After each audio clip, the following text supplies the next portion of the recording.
तो आदाब दोस्तों, मैं हूं डॉक्टर आफाक अहमद और आप देख रहे हैं द ढाबा न्यूज़। क्या रूह अफ़ज़ा की तारीख़ आपको पता है? एक ऐसा शरबत जिसे भारत का कौन सा ऐसा घर होगा जहां इस्तेमाल ना किया जाता रहा हो। गर्मियों में तो इसकी तासीर ऐसी रहती है कि इसके आगे कोई भी कोल्ड ड्रिंक फेल है। कोका कोला, पेप्सी जैसे बीमारू सॉफ्ट ड्रिंक्स से बेहतर रूह अफ़ज़ा से बने शरबत पर दीवानगी हमेशा देखी गई है और इन मल्टीनेशनल कंपनियों की तरह रूह अफ़ज़ा का विज्ञापन भी आपको कम ही देखने को मिलता होगा। लेकिन तब भी अगर शरबत का नाम आता है तो खट से आपके जहन में रूह अफ़ज़ा का नाम ही कौंधता होगा, क्योंकि अब वो दौर भी हवाई हुए जब मिडिल क्लास के बीच ये पेप्सी जैसे कोल्ड ड्रिंक पीना और पिलाना एक स्टेटस सिंबल माना जाता था। खैर, अब हम आज के मुद्दे पर आ जाते हैं। लाला रामदेव ने अपना रोज़ यानी गुलाबी शरबत लॉन्च करते हुए बिना नाम लिए रूह अफ़ज़ा पर तनकीद किया है। प्रहार, जहर। दूसरी तरफ शरबत के नाम पर एक कंपनी है जो शरबत तो देती है, लेकिन उस शरबत से जो पैसा मिलता है उससे मदरसे और मस्जिदें बनवाती। ठीक है, उनका मजहब है, लेकिन आप यदि वो शरबत पिएंगे तो मस्जिद और मदरसे बनेंगे। और पतंजलि का गुलाब का शरबत पीते हैं आप, ये शरबत पिएंगे आप तो गुरुकुल बनेंगे, आचार्य कुलम बनेगा, पतंजलि विश्वविद्यालय, भारतीय शिक्षा बोर्ड आगे बढ़ेगा। इसलिए मैं कहता हूँ ये शरबत जिहाद भी, जैसे लव जिहाद, वोट जिहाद चल रहा है ना, ऐसे शरबत जिहाद भी चल रहा है। तो लो, आपको इस शरबत जिहाद से बचाना है तो सब तक ये सोचिए, कैसा ढोंगी बाबा है जिसने अपने करियर की शुरुआत योग सिखाने से की थी और आज इन्होंने अरबों का साम्राज्य खड़ा कर लिया है। और इस तरह ये कब बाबा से लाला बन गया, ये सब आपके सामने है। लाला रामदेव ने कहा कि रूह अफ़ज़ा से होने वाली आमदनी से मदरसे और मस्जिदें बनती हैं और पतंजलि के रोज़ यानी गुलाबी शरबत में मुनाफा मिलने पर गुरुकुल बनेंगे। लाला रामदेव अपने हेट स्पीच कह सकते हैं आप, जिसमें यही नहीं रुके बल्कि बिना नाम लिए रूह अफ़ज़ा शरबत को एक जिहाद बता दिया। यानी क्या अब ये मान लिया जाए कि भारत का हर वो नागरिक, चाहे वो हिंदू हो, मुसलमान हो, सिख हो या क्रिश्चियन हो, जो रूह अफ़ज़ा पिएगा वो जिहादी माना जाएगा? अरे लाला रामदेव, सुधर जाओ और ये जान लो कि हमदर्द और पतंजलि के प्रोडक्ट्स में उतना ही बड़ा फ़र्क है जितना दूध और गौमूत्र में है। आइए आगे बढ़ते हैं और जान लेते हैं कि रूह अफ़ज़ा की इब्तिदा कहाँ से हुई। रूह अफ़ज़ा एक फ़ारसी लफ्ज़ है जिसका मतलब होता है रूह को बढ़ाने वाला या आत्मा को ताज़गी देने वाला। रूह अफ़ज़ा की बुनियाद हमदर्द के बानी हकीम हाफिज़ अब्दुल मजीद ने 1906 में पुरानी दिल्ली में रखी थी। उनका मकसद एक ऐसा हर्बल मिश्रण तैयार करना था जो दिल्ली के लोगों को गर्मियों में ठंडक पहुंचा सके। उन्होंने यूनानी तिब की रिवायती जड़ी बूटियों और शरबतों का इंतखाब किया और एक ऐसा मशरूब बनाया जो लू से बचाए और जिस्म से पानी की कमी को रोके। 1910 में एक फनकार मिर्ज़ा नूर अहमद ने रूह अफ़ज़ा के लेबल्स को कई रंगों में डिज़ाइन किया। असल नुस्खे को बेहतर बनाने और तरक्की देने का अमल लगातार चलता रहा, यहाँ तक कि आखिरकार रूह अफ़ज़ा अपनी मुकम्मल शक्ल में सामने आया जो आज आप देख रहे हैं। हकीम अब्दुल मजीद की वफ़ात के 15 साल बाद उनकी बीवी राबिया बेगम ने अपने और अपने 2 बेटों के नाम से एक चैरिटेबल ट्रस्ट कायम किया। 1947 में देश के बंटवारे के बाद बड़े बेटे हकीम अब्दुल हमीद आज़ाद भारत में रहे, जबकि छोटे बेटे हकीम मोहम्मद सईद ने 9 जनवरी 1948 को पाकिस्तान हिजरत किया और कराची के आराम बाग के 2 कमरों से हमदर्द कंपनी की अलग ब्रांच शुरू की। हमदर्द पाकिस्तान 1953 में जाकर मुनाफे में आया था। हकीम मोहम्मद सईद ने माजी के मशरक़ी पाकिस्तान बांग्लादेश में भी हमदर्द की एक ब्रांच खोली थी।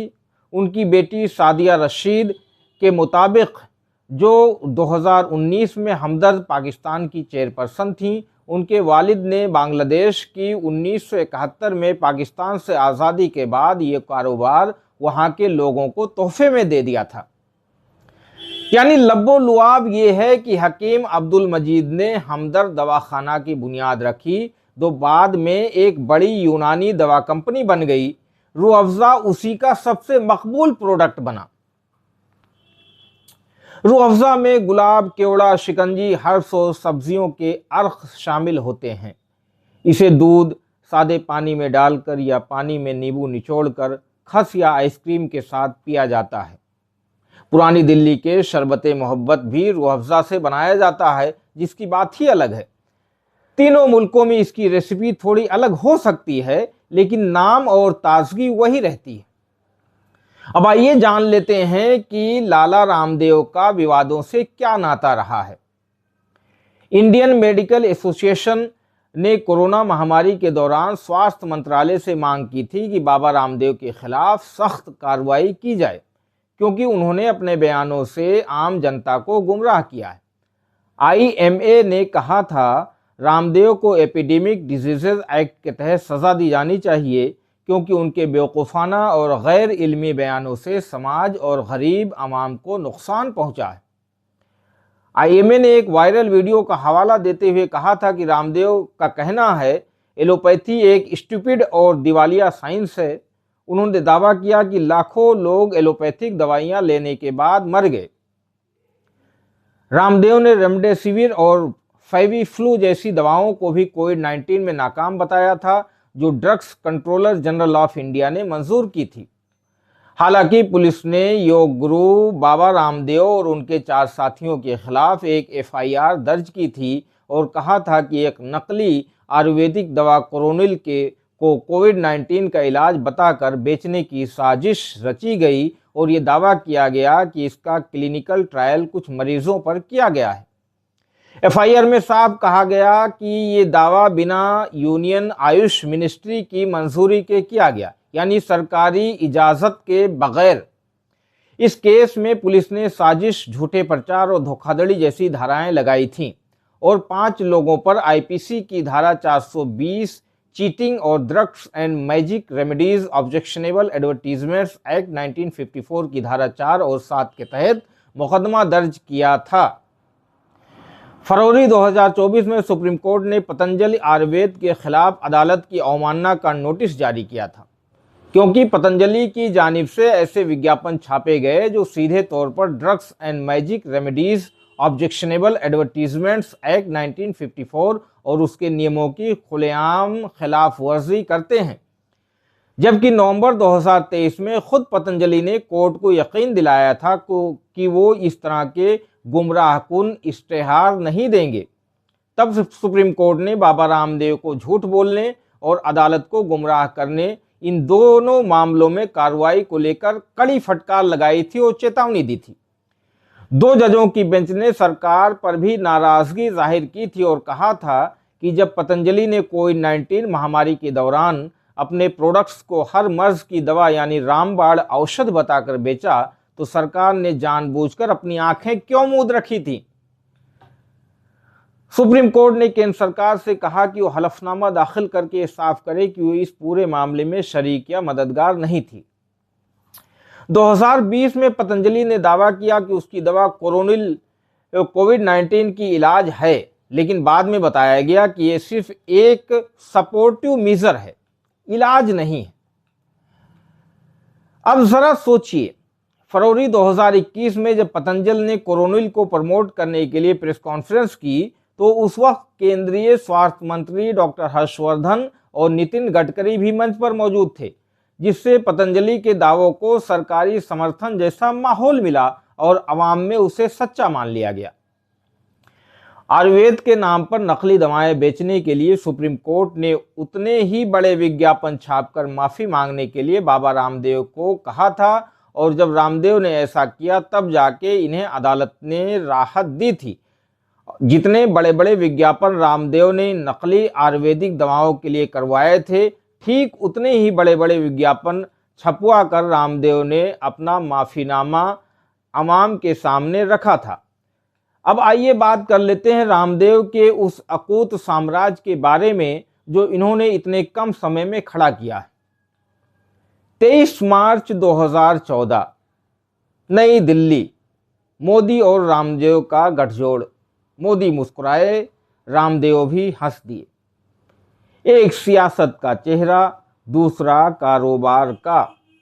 दोनों हिंदुत्व के साझा एजेंडे पर काम कर रहे थे। रामदेव ने बीजेपी के चुनावी अभियान को जमीन पर उतारा, ब्रांड पावर का इस्तेमाल किया और जनता के बीच प्रचार फैलाया। और इसी के तोहफे के तौर पर रामदेव को मिला सरकारी संरक्षण।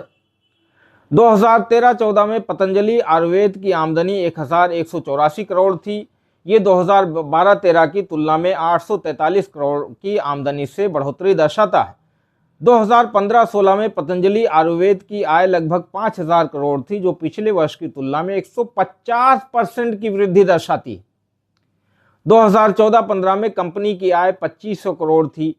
बाबा रामदेव की अगुवाई में पतंजलि समूह ने वित्त वर्ष 2023-24 में लगभग 45,000 करोड़ का कारोबार किया है।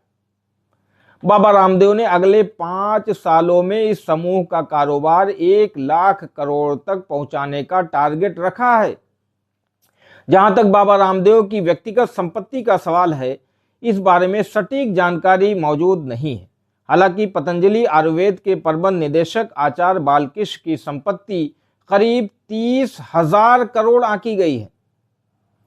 सरकारी संरक्षण, हिंदुत्व की ब्रांडिंग और झूठ सच को फेंट कर किया जाने वाला प्रचार, इन सब ने पतंजलि को देश की सबसे बड़ी देसी कंपनियों में शामिल कर दिया है। दिलचस्प बात यह है कि कांग्रेस सरकार के दौर में पतंजलि अपनी कुछ जमीनें बेच रही थी, लेकिन बीजेपी के सत्ता में आते ही उसने उल्टे जोर शोर से जमीनें खरीदनी शुरू कर दी। एक मोटे अनुमान के मुताबिक मई 2014 से अब तक पतंजलि ने 2000 एकड़ जमीन हासिल की है, या यूं कहे कि सरकारी वरदहस्त प्राप्त होने के बाद हथियाई। कई बीजेपी शासित राज्यों में पतंजलि को मार्केट रेट से 77% से 88% तक की छूट मिली। सोचिए, एक इंसान घर बनाने में अपनी पूरी जिंदगी वक्फ कर देता है, और अगर वो लोन ले ले तो इसे चुकाते उसकी पूरी जिंदगी बर्बाद हो जाती है, निकल जाती है। अब ये बाबाई का धंधा इतना चोखा है कि इससे जनता को आसानी से मूर्ख बनाकर अकूत धन संपदा का सृजन किया जा सकता है। और शायद इसीलिए एक बाबा ने तो पूरा का पूरा हिंदू गांव बसाने का कॉन्ट्रैक्ट ले रखा है। खैर, इस बाबा पर फिर कभी बात होगी। दोस्तों, ये वही रामदेव है जो 4 जून 2011 की रात दिल्ली के रामलीला मैदान से सफेद लेडीज शलवार कुर्ता पहनकर भागा था, जब कांग्रेस की अगुवाई वाली यूपीए सरकार ने इसके कथित सत्याग्रह पर पुलिसिया कार्रवाई की थी।